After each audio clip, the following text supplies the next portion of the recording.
Hi everybody, uh, welcome back. So we will continue with our routing algorithm. Uh, I guess we talked about the Dijkstra, then we talked about Bellman-Ford. In between, we talked about flooding. So these were the three routing algorithms which we were. So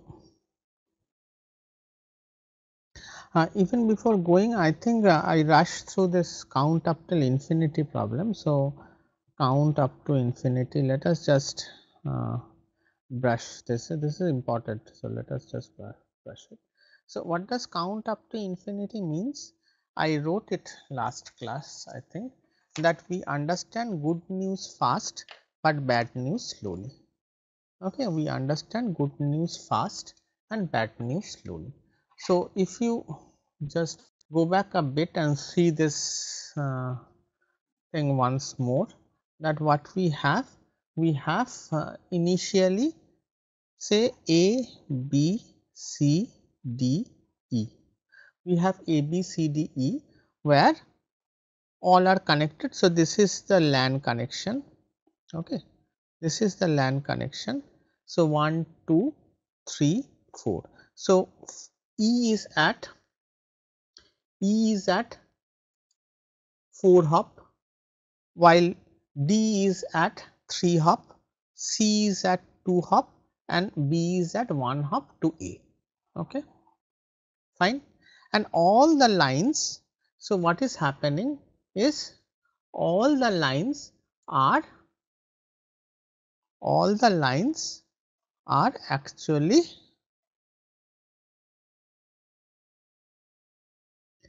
passing through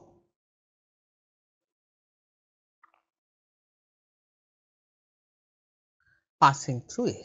All the lines are actually passing through A. So then what happens? Now A goes down. So as soon as A goes down, what happens? B is periodically checking, okay, and B finds. So B gets input from A, C, D, 3, D, E. So it doesn't get any input from A. So this is infinity. It gets input from C, which is 2. It gets input from D, which is 3, and it gets input from E, which is 4. So then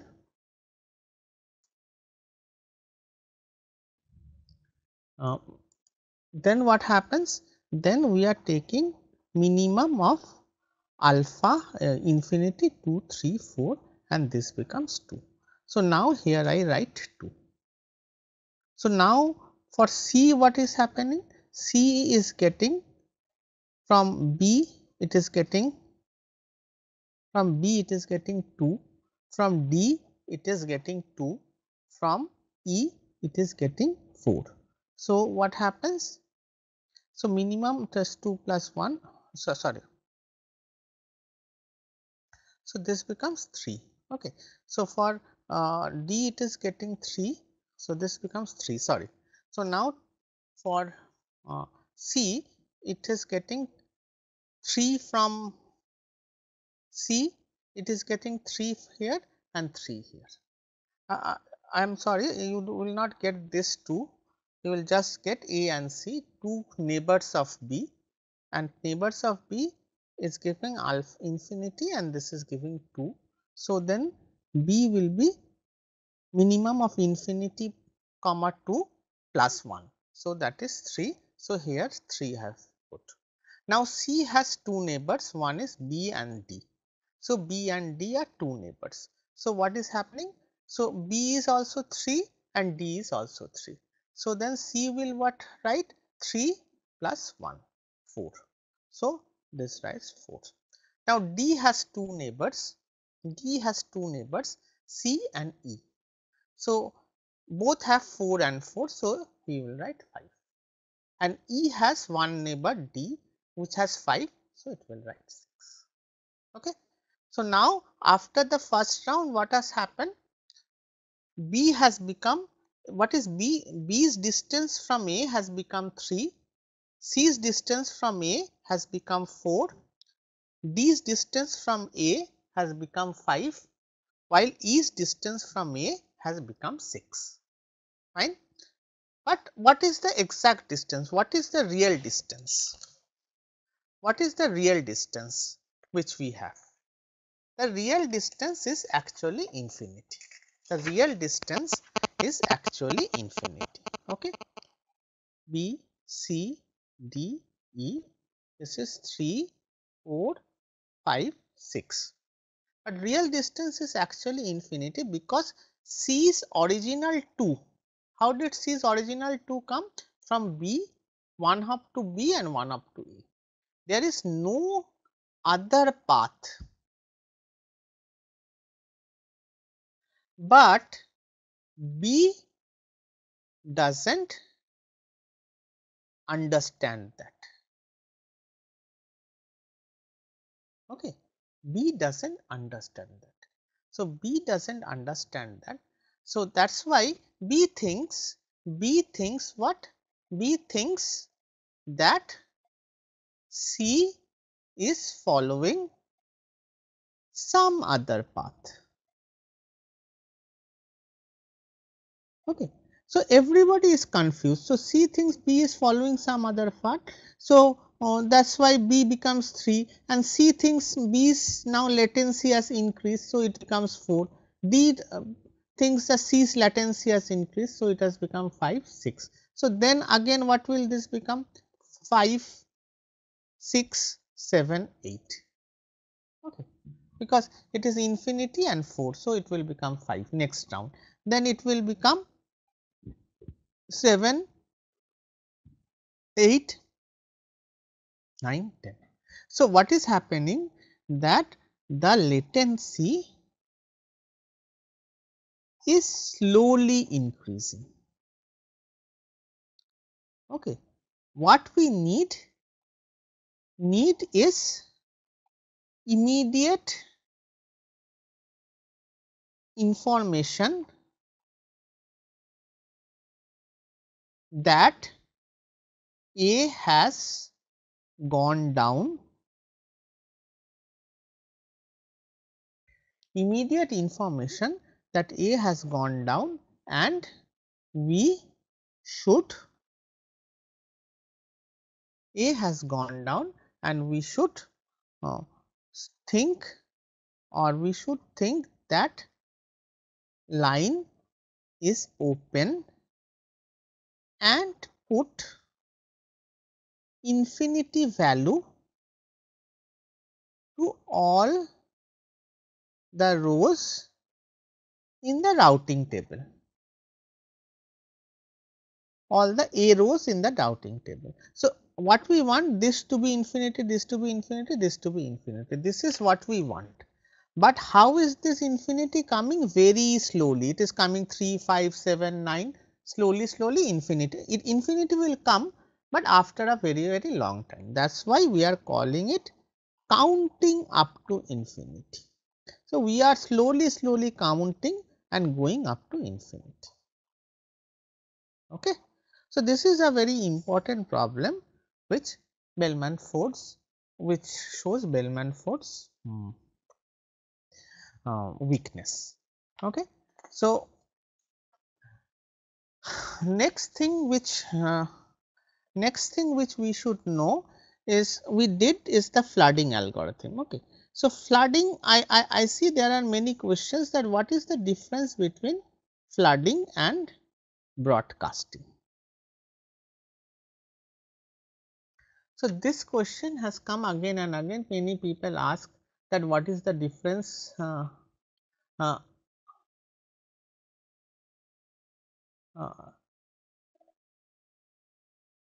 what is the difference between flooding and broadcasting? What is the difference between flooding and broadcasting? So, if we see that flooding is, if you have a network like this, say something like this network. Okay. So, you are flooding the entire network.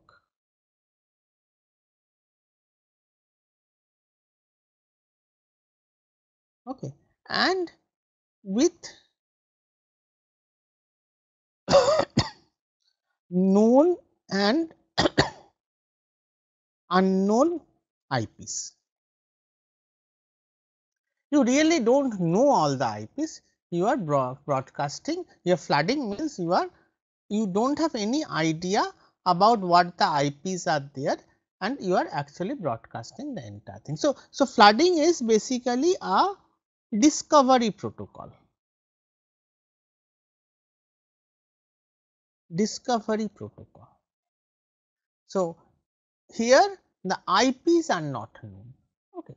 While in broadcasting, the IP set to whom one should broadcast, one should send is known. Okay. IP set to whom one should send is known. So this is a more structured protocol, we'll talk about this also, whereby if you think this is a more structured protocol, whereby you can have several efficient algorithms. Why you can have several efficient algorithms? Because you can actually use the routing table, use the intelligence or the information from routing table, while in flooding you actually do not know the entire network. So, you have to flood the entire network. Okay. So, also just to tell one thing, we are now talking of flooding at IP layer or network layer. This discussion is flooding at network layer. And how are we actually stopping flooding? Because we have the routing table, that is why we do not need flooding. But in which case we will surely need flooding? In which case we will surely need flooding? Specifically in the MAC layer. So, if you remember, I told that if two are IP neighbors, these are two machines which are IP neighbor, there may be a lot of layer 2 switches in between. Okay. There may be a lot of layer 2 switches in between. So, this is a layer 2 network. Okay. And since a layer 2 network, so IP layer 2, you have this layer 2 network, okay, layer 2 network. Here there is no routing table. Here there is no routing table. So, how will communication go inside this network? This network luckily is a smaller network. This will not be an internet scale network, but how will communication go inside this network? It will go through the flooding protocol. Okay. So, flooding is widely used in the MAC layer. Okay. Flooding is widely used in the MAC layer instead of in the IP layer. We try to avoid flooding, we do broadcasting. I will talk about flooding and broadcasting in details. So, now we have understood the status of distance vector routing. So, distance vector routing has this problem of count up to infinity. So, and what we know, when will distance vector routing work? Then when will it work well, very well, when there is minimum failure. Okay.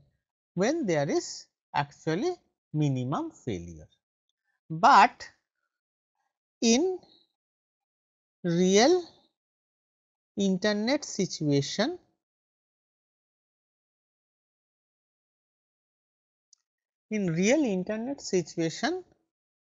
churn is very high. Okay. In real internet situation, churn is very high. So, distance vector routing will not work. So, then we will shift to link state routing. Okay. So, which we are doing next. So, what is link state routing? Link state routing is a variant of Dijkstra algorithm. Okay. It is a variant of Dijkstra algorithm, which is actually, it is a variant of Dijkstra algorithm which is run in each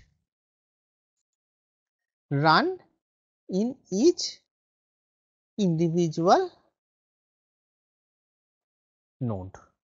Okay. So, it is a variant of Dijkstra algorithm which is run in each individual node.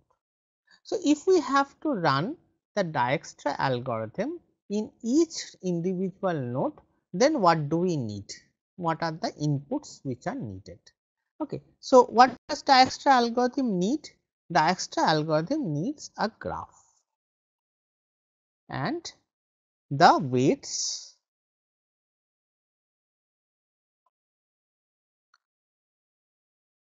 of that graph, of the edges in that graph. Okay. Of the edges in the graph, if you remember. So, this is what Dijkstra algorithm actually does. Memory, this is what is Dijkstra algorithm, where you have a graph and every link has some weight. Okay. So, that has to be actually received by every node, that has to be received by every node to run Dijkstra algorithm, that has to be received by every node to run Dijkstra algorithm independently. So, that is fine. So, then what are the challenges? What are the challenges we will face when we have to do something? So, one challenge which I can immediately think,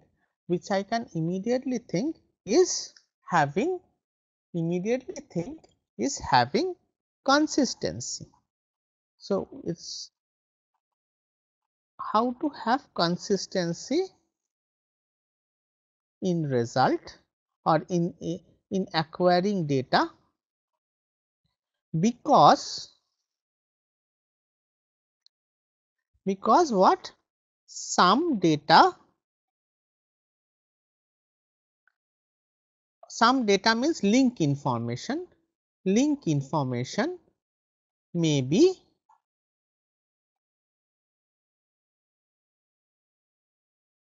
old. Okay.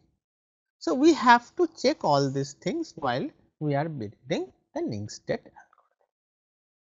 So, let us go to link state algorithm step by step. So, what is link state routing telling? That each router has to do what? One, discover its root number and learn their network addresses. So, one, discover and learn.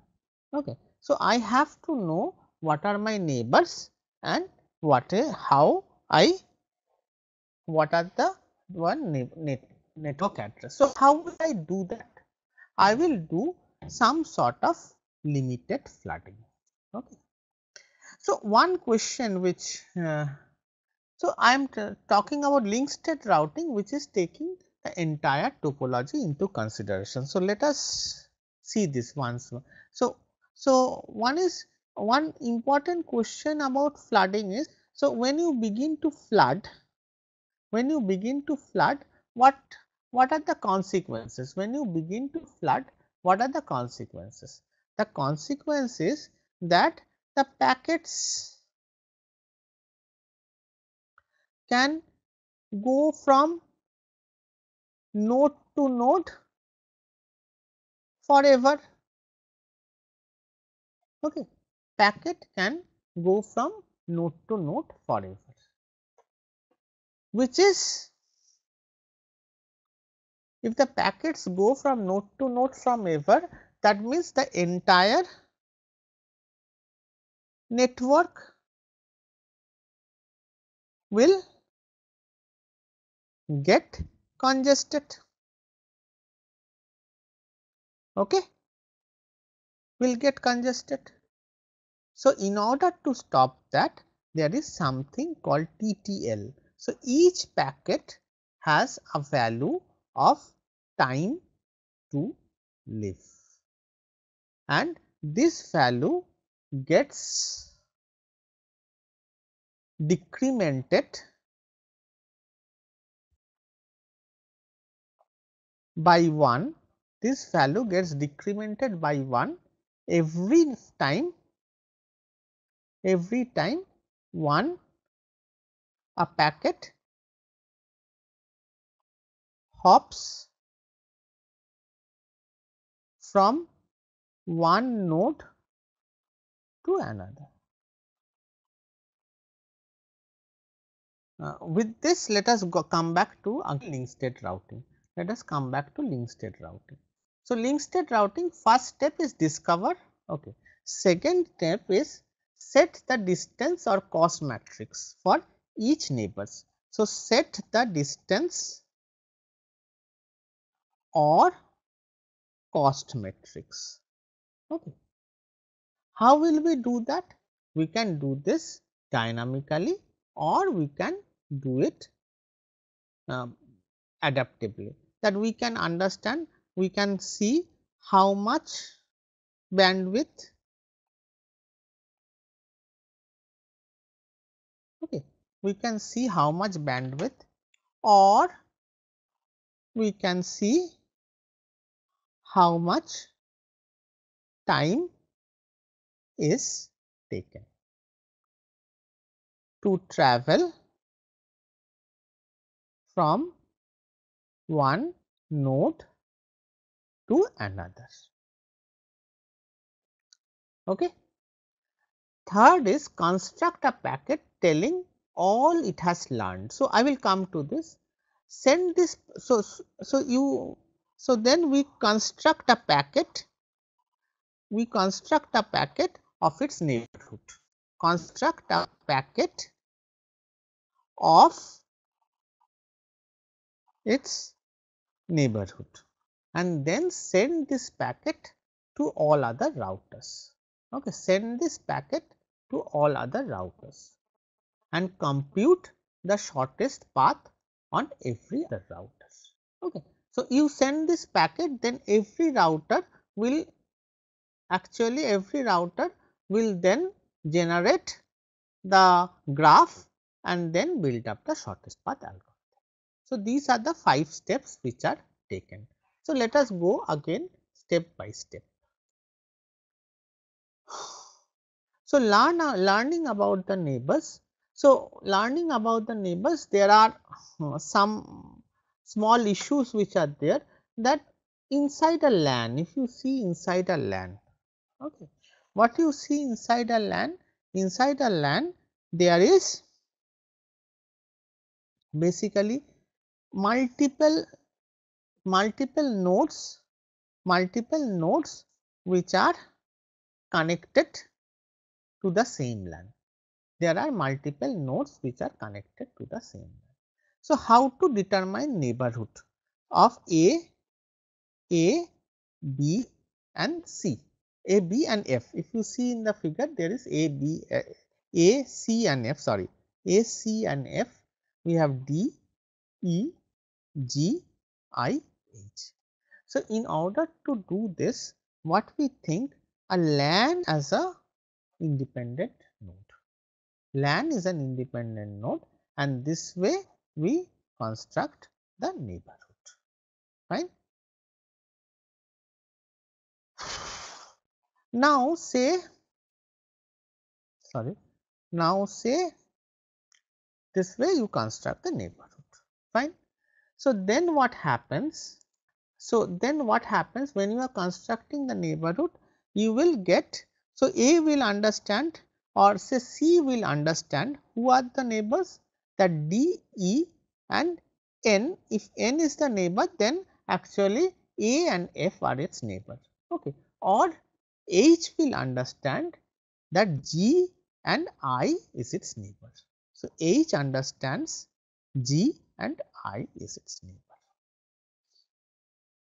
okay. So now everybody understands, H I understands, B understands, D and C is its neighbor, okay. Okay. C understands A and F and D and B is its neighbor, okay, fine. And A understand, so I am sorry, this was not B, this is E, sorry, this is E. So B understands A is its neighbor. So how are they understanding? By the simple ping, okay. If you can ping and see which are your neighbors, you get the neighbor list. Now you have to construct, or you have to set linking cost, that how much is the cost between B and D, how much is the cost between D and E, how much is the cost between C and. So cost can be, actually I told you, cost can be done it two ways. One is the bandwidth, what bandwidth we are using, are we using 2 GB bandwidth or 2 MB bandwidth, accordingly we can determine cost one, and also we can check the delay and see how much is needed for a packet to go to that link and come back to that link. So, go to that link and come back to the link, and we send a special echo packet, okay. So, this is setting link, okay. So, now once you have set this link cost, so this is the network, okay. So, this is the network A, B, C, E,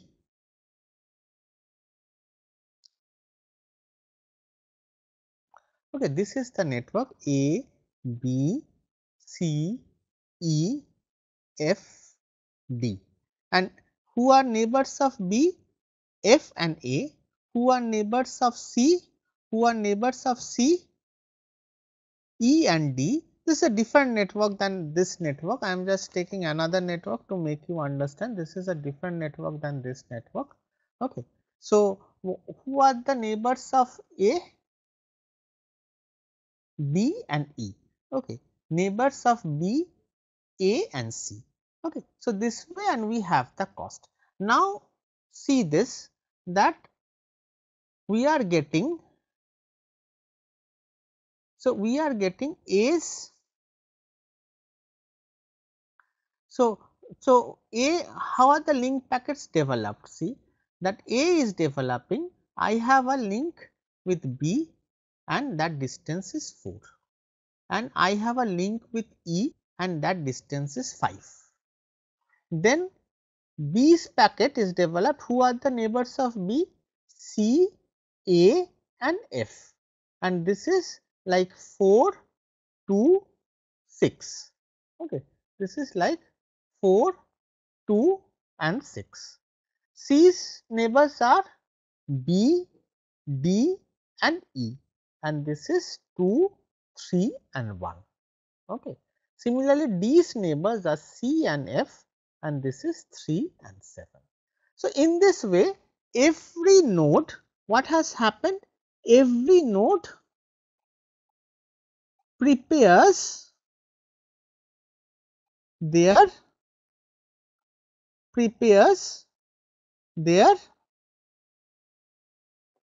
every node prepares their own linked state packet, okay. So, every node prepares their own link state packet. Now, what do? They send it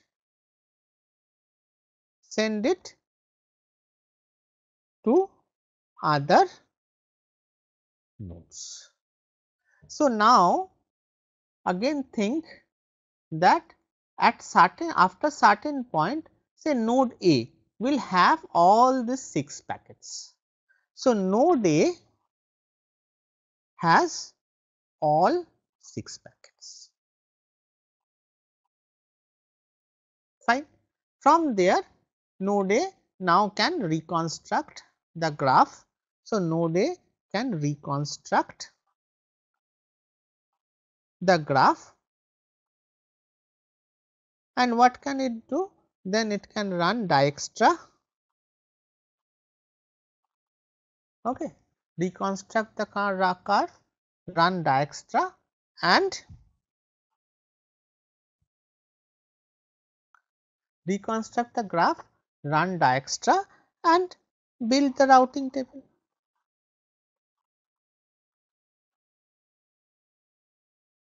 Okay. So, this is in straightforward. Just let us see what are the challenges. So, let us just try to understand what are the real challenges. Okay. So, if we go a bit, number 1, the few problems. One is what is happening? Say this process is going on continuously. Process of link state packet creation and exchange. Link state packet creation and exchange is actually going on continuously. Okay. So, link state packet and exchange is going on continuously. So, that means what? What does that imply?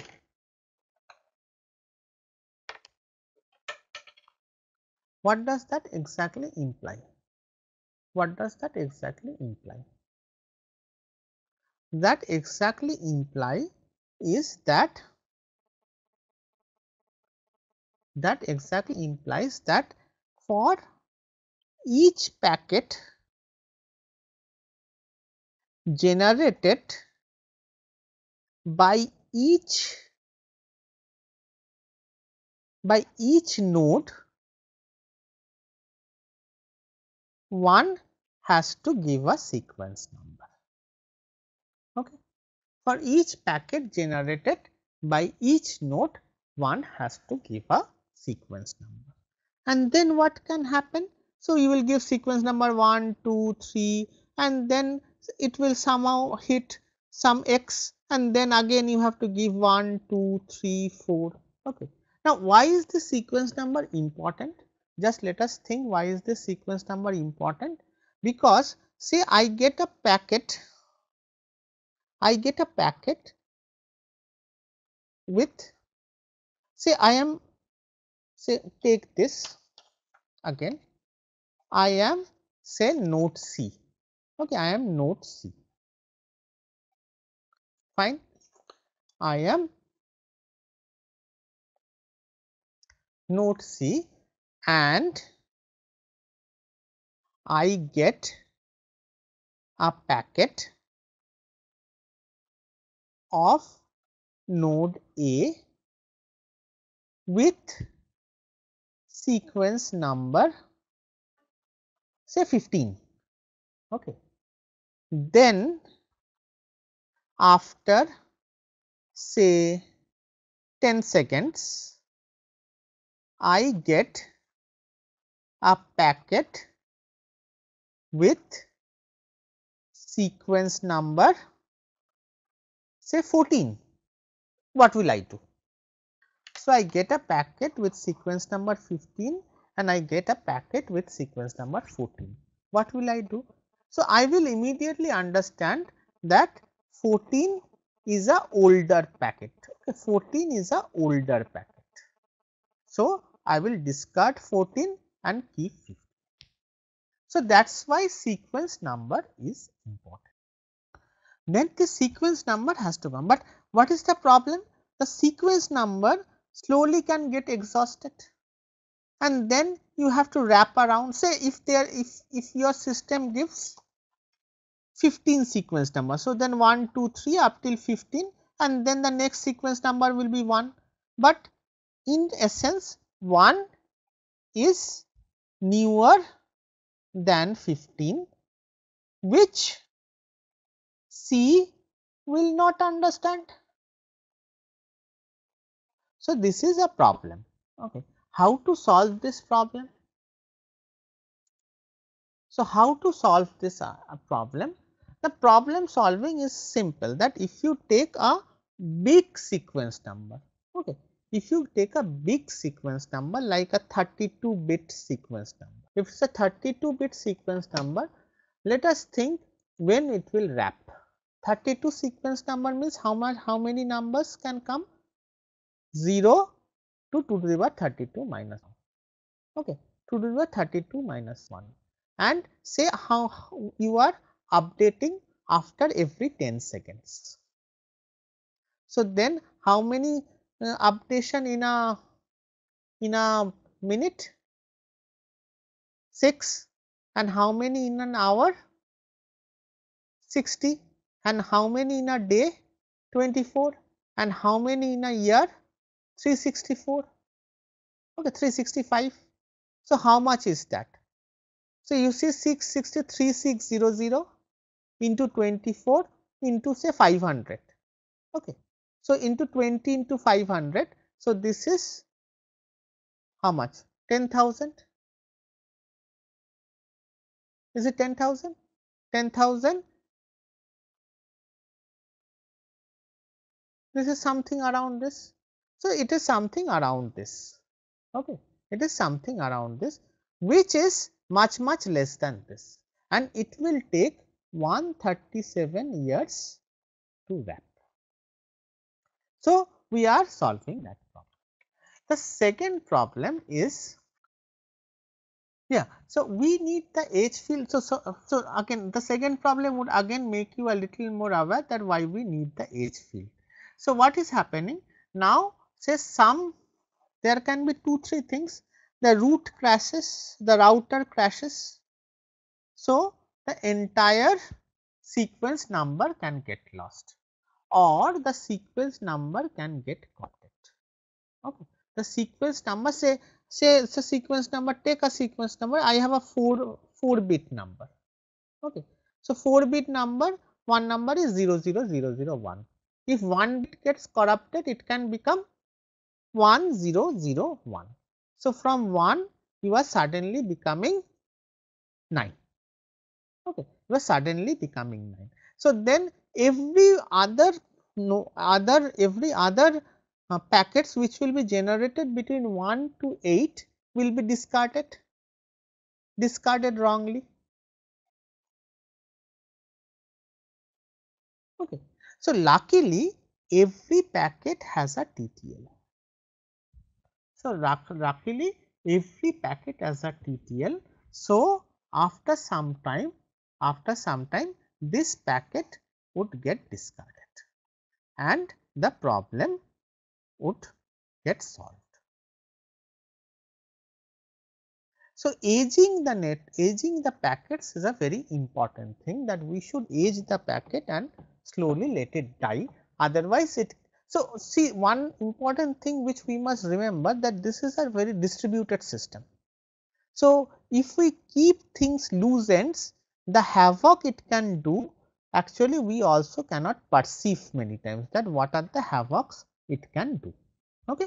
So, you are aging and so these are the problems. So, now see what is happening. Now, ultimately I have talked about the problem statements, but ultimately what has happened, B has got all these 6 informations. Okay. B has got all these 6 informations, all this 6 nodes information.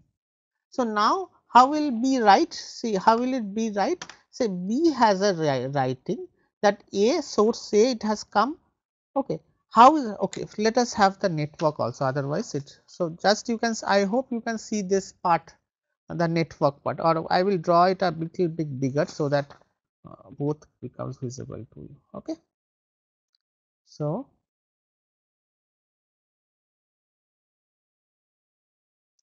A, B, C, D, E, F.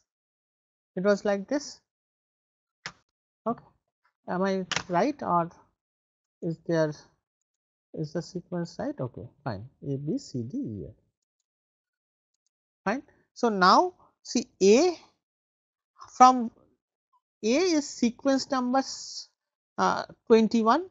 A is sequence number 21, and it has immediately come. So age is 60. So age is 60 means if I am reducing the age after every 10 seconds, means how much time it will stay? It will stay for like 10 minutes. It will stay for 10 minutes, and now this is, so what I have to do, I have to distribute this packet to everybody. So remember that I have to distribute this packet to everybody. So if I have received from A, if B has received from A, to whom A they should, it should distribute to C and F. Okay, because C and F is, I hope you can see this, that C, so it has to distribute to C and F. Check here, it has to distribute to C and F. Okay, because C and F are actually neighbors of B, and from where it has got the packet, it has got the packet from A. So to A it should send back a acknowledgement. Okay. So this is send flag and this is acknowledgement flag, but it can see it, see, you may ask that it will receive packet from one only, will it receive packet from multiple places? It can receive, see E. Okay, if you consider E, what happens is E is actually receiving the packet from both. E's packet is received, E's packet is received by B. I am seeing the, so to be clear, this is B's view. This thing is B's view. See the packet buffer for router B in the previous slides. Okay, it is the packet buffer for router B. So I am seeing B's view, and B has received E's information. How? How has B received E's information? From both F and A. See F and A. See F and A. It has received information from both F and A, and if has received from F and S, that is why it has also got decremented by 1, that at first time step it has received either from A or F, and it has the next time step it has received from F. Okay. First time step it has, let us assume first time step it has received from A, and next time step it has received from F. Okay. And so now it has to send to only C. Okay. Now it has to send to only C. Okay. So this also happens with D. Okay. D's information is received through C and F, and so it has to send this information back only to nobody else. Okay. So then what is happening through this? You are stopping flooding, and sending packets. So there are 2-3 things which is happening. We take latest version. Okay. So this way what is happening is we are ensuring that we are ensuring that there is no inconsistency. So, through this we are actually ensuring that there is no inconsistency. Fine. So, I guess now let us once more time go back and look into listed routing before stopping this session. That linked state routing is basically doing a Dijkstra algorithm. Just let me think, it is basically doing a Dijkstra algorithm. It is basically doing a Dijkstra algorithm, but in order to a Dijkstra algorithm, what has to be done? Every node has to get the end, and it is running a Dijkstra algorithm on every node independently. It is running a Dijkstra algorithm on every node independently, and in order to run that, one has to, if I have to run the Dijkstra algorithm on every node independently, what we have to do? We have to do a simple thing. We have to get the entire graph to every node, and in order to get that entire graph to every node, what is the basic unit which every node is actually sending to other nodes is a linked state packet. And once you get the linked state packet, there are some things which consistency check which one has to do, like one has to check that whether it is a old packet, it is a multiple packet which has been sent by two sources, etc., etc. And once those simple consistency check is done, then it stops the nest, then it sanitizes, build up the graph and constructs the Dijkstra and construct the routing table. Okay. So, one question which you can ask is that this is a costly process. This is a very costly process because every node has to take information of every other node. There has been some questions. One is that again the sequence number question has been there. Sequence number, how is it corrected? The sequence number is if a router fails, say if a router fails, okay, if a router fails, then it forgets. So, if a router fails, then what happens? It completely forgets the previous sequence numbers. Okay. Router fails, completely forgets the previous sequence number. Okay. Then what happens? It will start from 0. Start from 0. Okay. So, now there is, so some packets have higher sequence number,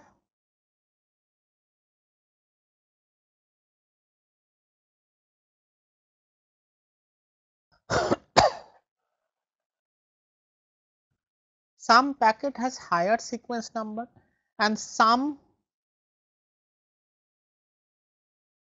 has some will have now lower sequence number, after now lower sequence number, okay, after the crash, because the sequence number has started from 0. So, some numbers may be 15, 30, 16 and some may be 0, 1.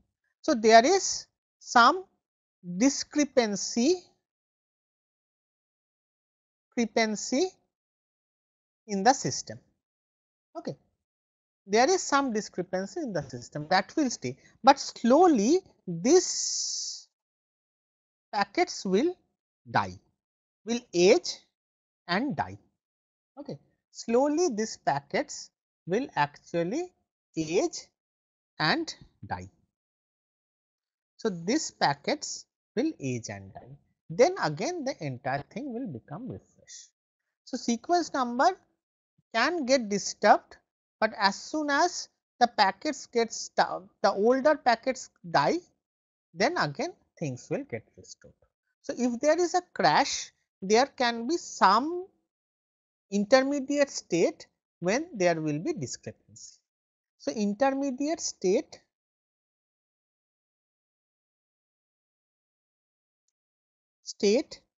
of discrepancy. Okay. This will stay.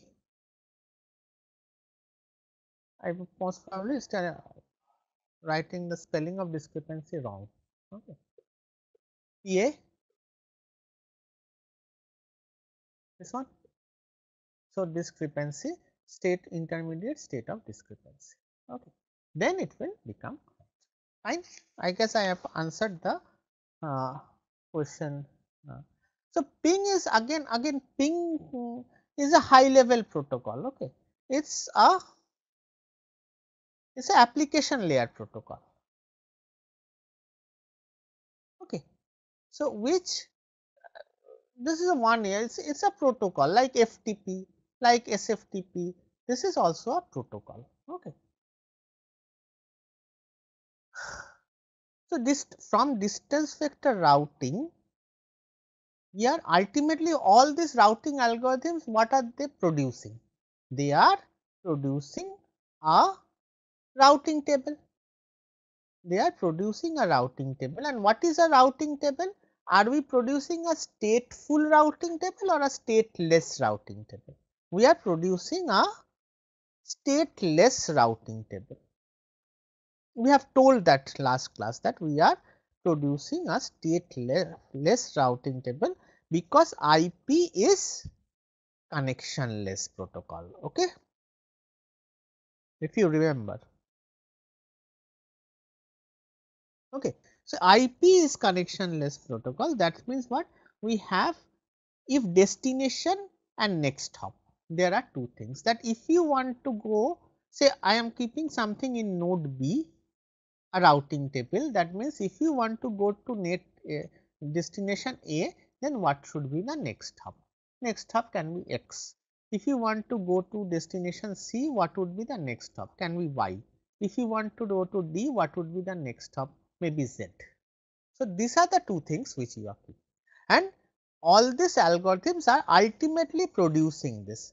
It is taking input graph and output routing table. So, we come from, so there is this example protocol. So, this is a basic protocol, but this example protocol is more popular protocol is OSPF, open source shortest path.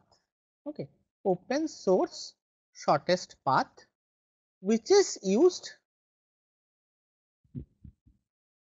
which has a underlying link state routing algorithm inbuilt.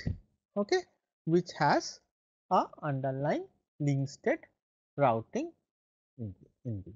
Okay, and then you have ISIS, which is not so popular, but ISIS actually supports multiple network layer protocols at the same time, that it can be IP, IPX, AppleTalk, all sorts of layers, but although it has this facility, the issue is that ultimately we work on IP. So, all this other type of layered facility is not so useful. Okay. So, then normally I will talk about this a little more sometimes later, that OSPF is the protocol which is followed, okay, and which takes into consideration IP and works. So, one problem which you may have you may understand, or you may think, or you may have realized that routing, we are trying to make a routing table with all the nodes who are there in the internet, which may be very difficult, because then you have to scale hugely, that if there are billion nodes, you have to have billion entries in the routing table. So, billion node will have billion entries, which we don't want. So that's why the next algorithm is the hierarchical routing. So the next algorithm is a simple algorithm which is a hierarchical routing algorithm. So see what we can have. We can have region 1, region 2, region 3, region 4. So you have region 1, region 2, region 3 and region 4 and region 5. Okay. So now if I ignore the region, so we have region 1, region 2, region 4, region 5. So one way of is ignoring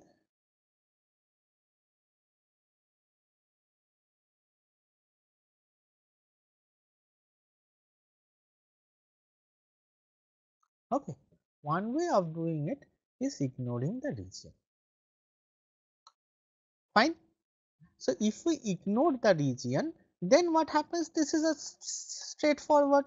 There are nodes and we think everybody is connected to everybody, or we have to build up the routing table for every node. So see that I am building up a full table of 1A. I am building up a full table of 1A. So full table of 1A would include all the nodes 1B, 1C, see 1B, 1C, 2A, 2B, 2C, 2D, 3A, 3B, 4A, 4B, 4C, 5A, 5B, 5C, 5D, 5. So all the nodes we have to build. Okay. But if I have a hierarchical version, then which are the nodes internal to 1A, 1B, 1C. So these are nodes internal to 1, and then we try to build for say 2, 3, 4, 5. Okay. Instead of building up for each node inside a region independently, we try to have one entry in the routing table which will take us to that node. So, for example, if these are countries, if I think these are countries, that region 1 is say US and region 5 is say India. So, region 1 is say Somalia and region 5 is India. Okay. So, you have region 5 as Somalia and region 1 as India. So, then what we have now, only one step how to come from Somalia to India. So, say come to New Delhi. Okay. And from New Delhi there will be domestic flights or domestic route. Okay. That is kept only when you, or that is discovered only when you come to New Delhi. Okay. That is discovered only when you come to New Delhi. So, now see this 1A has 1B which you go through, it is one hop, 1C it is one hop. Now, if you want to go to 2, how will you go? You will use 1B, you will use 1B and it takes 2 hop to go to 2. Okay. So, next is if you want to go to 3, then it is through 1C and you will take 2 hops. You will go to 1C and go 2 hops. If you want to go to a node in 4, it takes 3 hops. And if you want to go to a node in 5, it takes 4 hops. But anyway, your next hop is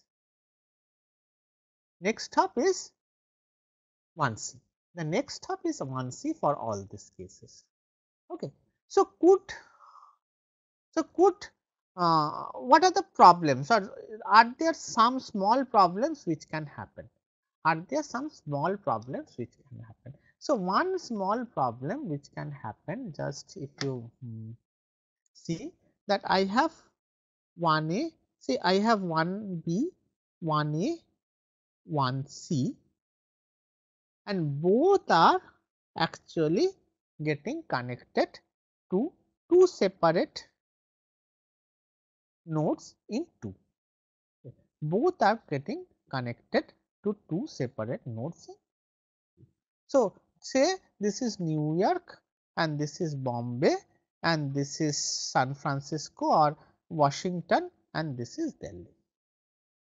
Something like this which is happening, that two nodes are getting connected to two nodes.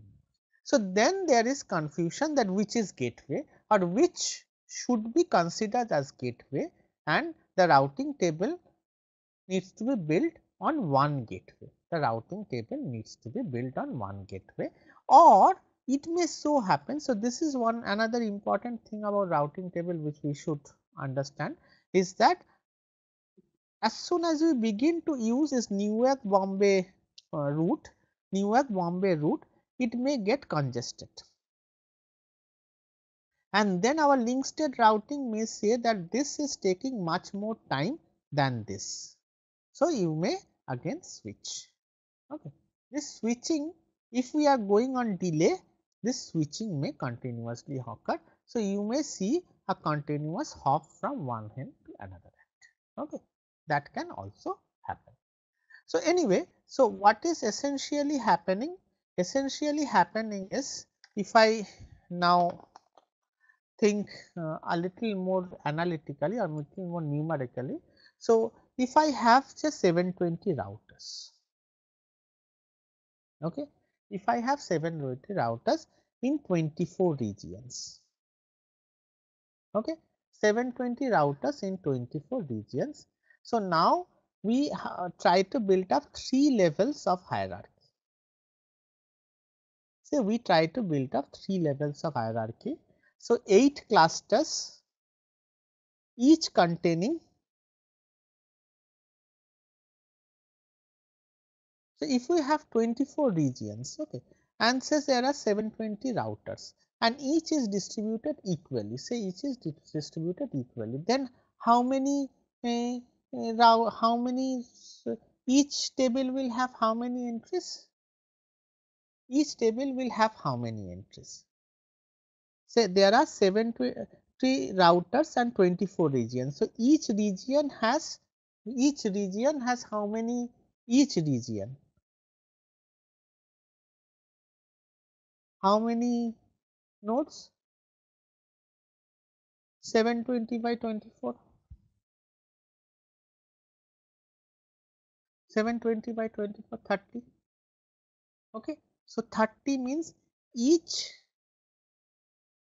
node has 29 internal neighbors. So, each node, so there are this way maybe many regions. So, this way you have how many regions? 24 regions, and each has 30 nodes. So, then each node has 29 internal neighbors, and how many external neighbors? One from each region.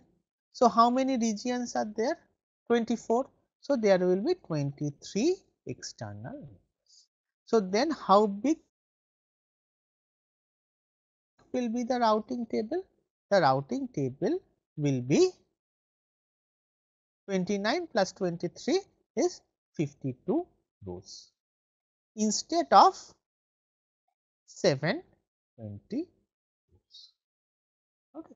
So, that's how this is not only what is happening, you are reducing the routing table size and also dividing the internet logically. Okay. You are dividing the internet logically. So, you can actually, this is not only helping in route, you can check congestion. Okay, you can check congestion, you can put firewalls. Okay, you can put firewalls. So, all sorts of things can be done. Okay. So, this is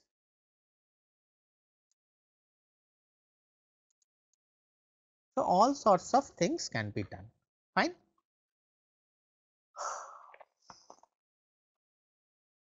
So, if there is another example that it need not be one level, two levels, it can be three levels, that you can have three level regions, that 8 clusters, 9 regions and 10 9 regions of 10 clusters. So, 8 clusters, 9 regions of 10. So, this won't be clusters, 8 clusters, 8 into 9, 72 and 10 areas say. Okay.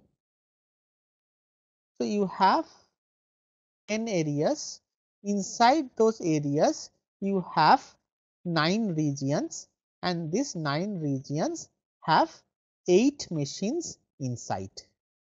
Okay. So, what will be the table size then?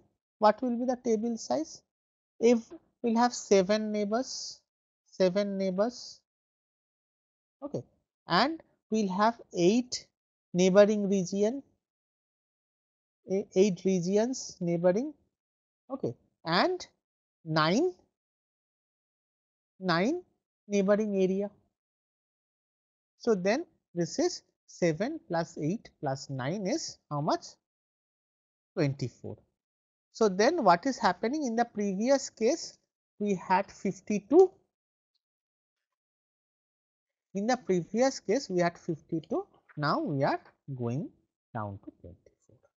So, from 50, so from 7, 19 to 52 to 20. So, this is the goodness of cluster. Okay.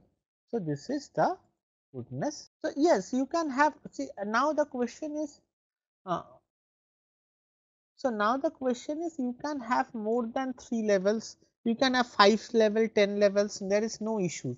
But the point is that as soon as you increase the level, there are many other problems which comes. One problem I showed you, that then we have to continuously determine which are the gateways. We have to continuously determine which are the gateways, and we have to actually, that means there will be a lot of churn inside the network, a lot of churn in the routing table, which is again not very good. So, more levels, what is the flip side? More levels is more churn. More churn means what? More change in routing table. Very good. So, now we have understood what is a hierarchical routing algorithm. Okay. So, now next we talk about the broadcast part. So, broadcast is also a it's as I have told you that broadcast is in the beginning only I have told you broadcast and flooding is not same. Okay, because broadcast we are broadcasting known nodes and we know all the nodes. Now, how to do broadcast efficiently. Okay. So, the question is how to do broadcast efficiently, because you can all now understand clearly that you can now understand. So, yeah, I told you distance vector routing we are not using. There is a question I see that distance vector routing, but distance vector routing we will only use, if you remember last class I told, we will only use if the goodness of distance vector routing is it is very simple, just you are exchanging and you are getting it. It is less costly. In link state routing you have to get the entire graph and then do it. Here you are, it's like less costly. The big problem is the count up to infinity, and when does count up to infinity comes? When there are failures. Okay. So, if a network is less prone to failure, then distance vector routing will work, otherwise you have to work on link state. Okay. So, I guess this part is clear. So, now the question is how to actually do broadcast much more efficiently. So, this question can be asked. So, one is that say I have a routing table. See, I have a routing table, sorry about this. Okay. So, let me go back and just show you a routing table. Say this is a routing table. Okay. So, this is a routing table which has, say, let me think that this is a routing table which, what are the entries of this routing table? Next hop entries. If I see next hop entry of this routing table, they are 1B and 1C. Okay. So, they are just 1B and 1C. So, now 1B is so see the first one, simple one. 1B is taking us where? It is taking us, okay, it is taking us to obviously 1B, then 2A, 2B, 2C, 2D, 2D, okay, and 5C. I see 5C. So, this is 1B's domain, okay, and 1C's domain is, let us see once more. 1C is 1C obviously, then 3A, 3B, 4A, 4B, 4C, 5A, 5B, not 5C, 5D, 5B. Okay, this is clear. So, now when I am sending, when I have a broadcast protocol say I have, see, there are two things to think, that I have discovered the entire network. So, I am broadcasting to the entire network, or I may not have discovered the entire network. So, let us think of a situation where I have not discovered the entire network. So, and I have said 1A, 1B, 2A, 2B, 2C, 2, I have only discovered this. An extreme condition, just to make you understand, an extreme condition where I have not discovered, any of these nodes, but I have discovered all these nodes. Okay. So, I have told you again that broadcast is thinking of discovered network and not the entire network. Okay. It is not a discovery phase.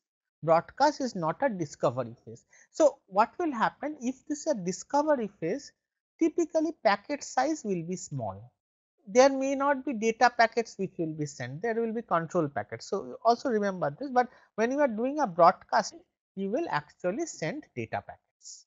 And so, the discovery is done, and say wrongfully, just wrongfully, we have just discovered this much: 1B, 2A, 2B, 2C, 2D, 2C, 5. Okay. So, then what will happen? So, now what will I do? So, if I have discovered this much, so if I again go back to the routing table, in the routing table, if I see, or if I go to this picture from, okay, let me draw this. Did I draw this picture once? Okay, let me draw this picture and then you will understand the thing a little bit, that from 1A,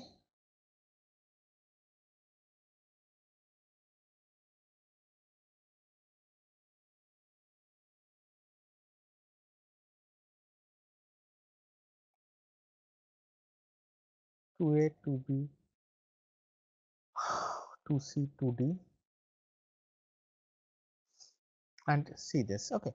So, now what happened? Now, all the nodes, all the nodes to which broadcast has to be done, all the nodes to which broadcast has to be done is now telling what? You go through 1B. So, all the nodes through which broadcast has to be done is telling that you have to go through 1B. So, then your routing table would actually only activate 1B. So, the entire thing, so what you now you write in the routing table, say in a broadcast routing table, which is again wrong. I mean, there is no broadcast routing table, but it will be written in the packet. So, say 1B the entire set, like in the routing table 1B you go to this entire set. Now, entire set 1 will go where? Here 2a, the first hop is 2a. So, now if you think of 2a's routing table, if you think carefully of 2a's routing table, how will 2a's routing table come?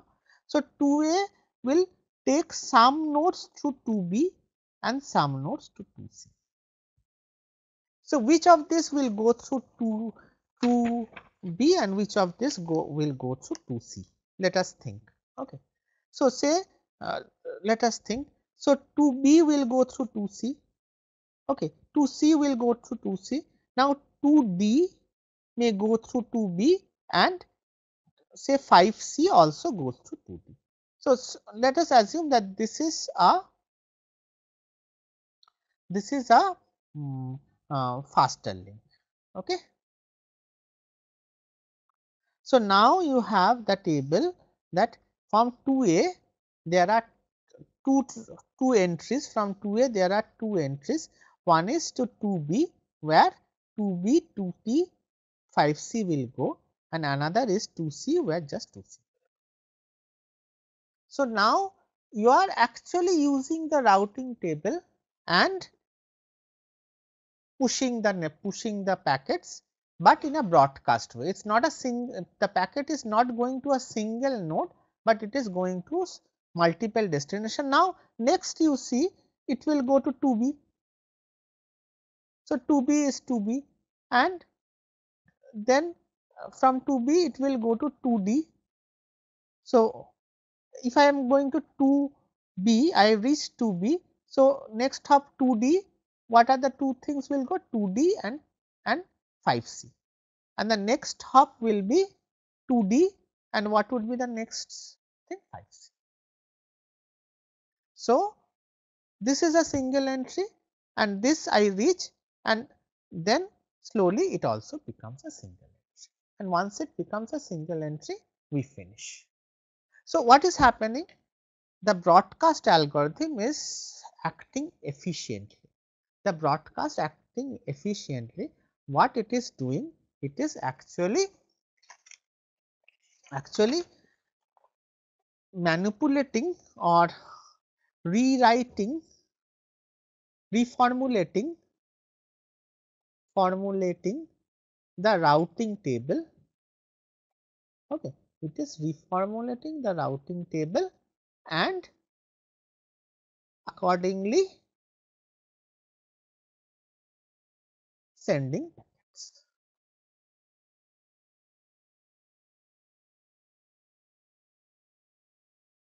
So, this is again we are writing it as multicast, or you can write it as broadcast, whatever it is, that slowly you are, this is for so slowly you are building the spanning tree, or slowly you are building the router table, and ultimately each packets are going through one. Okay, fine.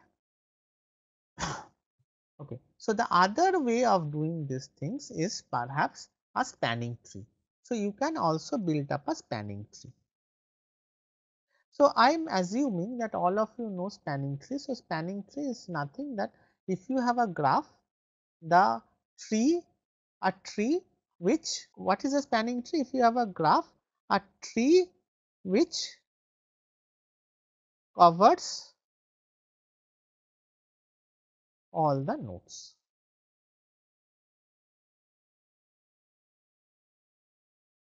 If you have a graph, a tree which covers all the nodes, but it is still a tree.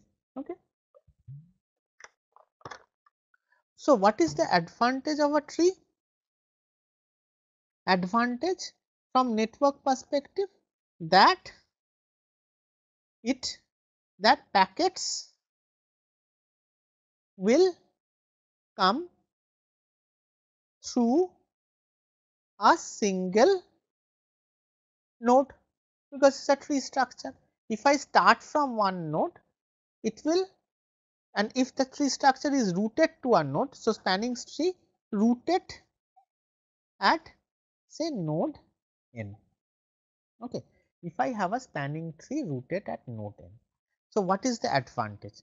That all nodes in the network from that node n can be reached through one unique path. Okay. Or in other way, you can say that all nodes will receive a packet from an unique node. Okay. All node will receive a packet. If the packets are flowing through those network, all nodes will receive a packet through a through a through a unique node, okay, or unique, say we can say unique predecessor. So, what is happening? All nodes receive packets through unique predecessor. Okay. So, then what happens? But spanning tree is a logical concept. See, spanning tree is a logical concept, because ultimately if you see this graph, okay, if you see these nodes are actually physically there. These nodes are actually physically there, but spanning tree is a logical concept. You can build up a spanning tree on that, on this graph, but you cannot simply see, you do not have here E and H connected, but you cannot simply throw that connection. That connection will anyway stay. So, since spanning tree is a logical concept, okay, so how do we in practice implement spanning tree? So, the question stays that in practice implementation of spanning tree. I guess you are understanding or appreciating the issue, that we always just build spanning tree and do flooding, but the others are not going. So, that we have to think carefully. So, then we have then we have to store a bit more information. Okay, store a bit more information. And what information you have to store? That from each node, okay, you have to store a bit more information. And what information you have to store? From each node, which is the preferred path, preferred predecessor. This you have to store in each node. In each node, you have to store this information, that which is the preferred predecessor. And if any packet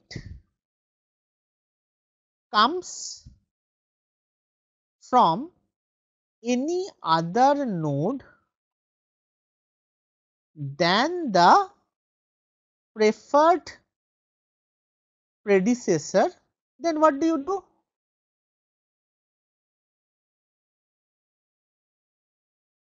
Discard, simple discard. So, let me tell you this way. So, say this is the graph. I will take a simple thing. Okay. So, this is say a graph. Okay, and A, B, C, D, E, and rooted to A, this can be a spanning tree. It cannot be, it may not be the optimal spanning tree, but this is a spanning tree. Okay, A, B, C, D, E. This is not the minimum spanning tree or maximum spanning tree, but this is a spanning tree. Okay. Now, what happens when you are at E? This connection is still there, its connection is not this connection is not. So, E has this information that any packet which comes for D is legal, and any packet which comes from anybody else than D is illegal. Okay. So, anybody else than D here is B. So, if a packet comes from, so A is sending up, A is doing some sort of broadcasting, send it to B, send to C, C is sending to D, D is sending to E, but B is also, B does not know, okay, B does not know. So, nobody knows their next hop thing, that which are their legal next hop, which are not their legal next hop, that they do not know. Okay. So that would, if they know that, then that would actually make a big thing, because there can be multiple legal next hops. Okay. So that would actually make, you have to make an entire routing table then. So then what is happening, the B sends to E, but E understands that this is not a legal thing. So immediately E will discard. Okay. So then how many maximum number of uh, such so this is a wastage. So this is a wastage surely. So what would be the number of wastage then? So number of wastage. So I have a graph, okay, where there is V and E, okay, V number of nodes and E number of edges. So if I have a V number of nodes, if I build up a tree, how many edges will there be? It will be V minus 1. Okay, it will be V minus 1. If it's a tree, is V minus 1, and there are E edges. So how many maximum wastage it can be? E minus V minus 1. Okay, maximum wastage.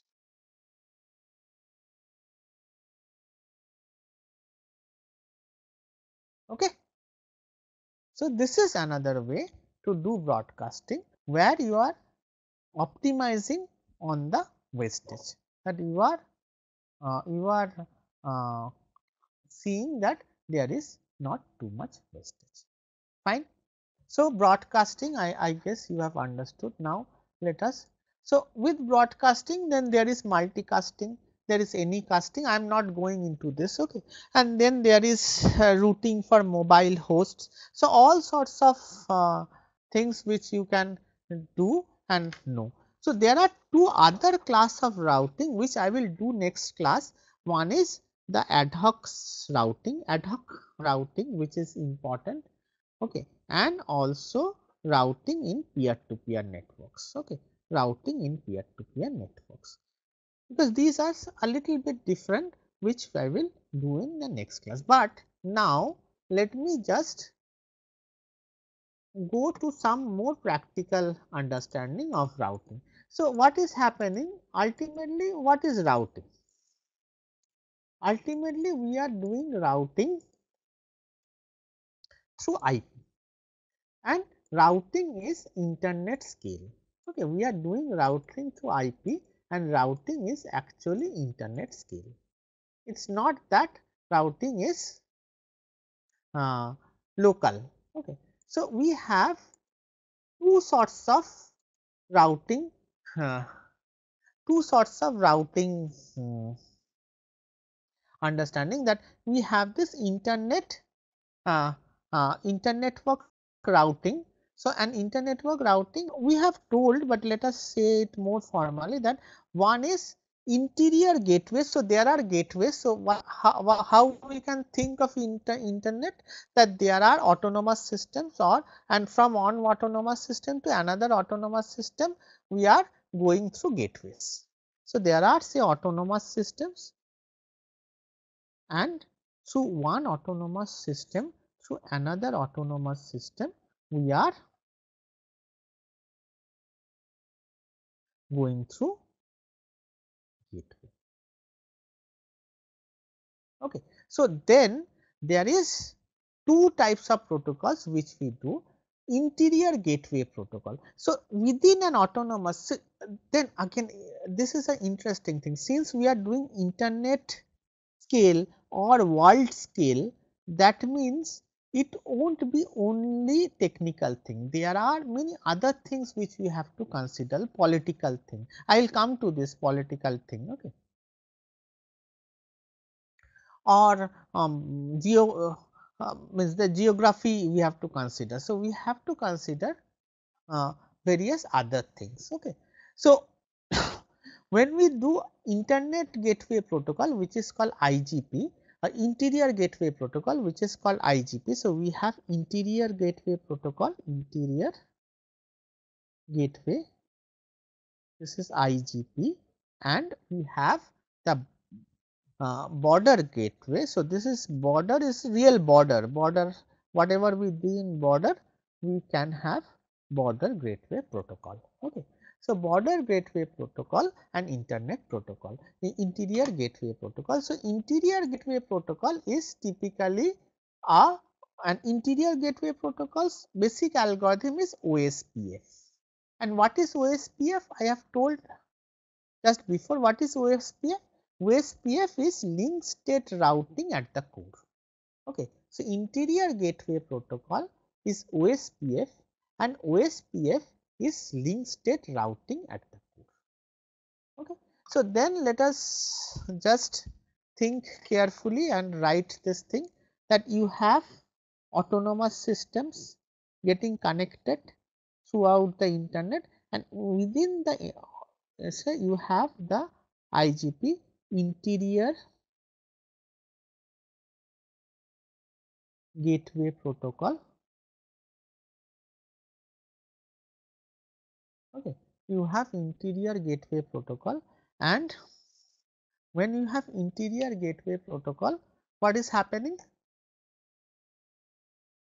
You have interior gateway protocol, and this is OSPF.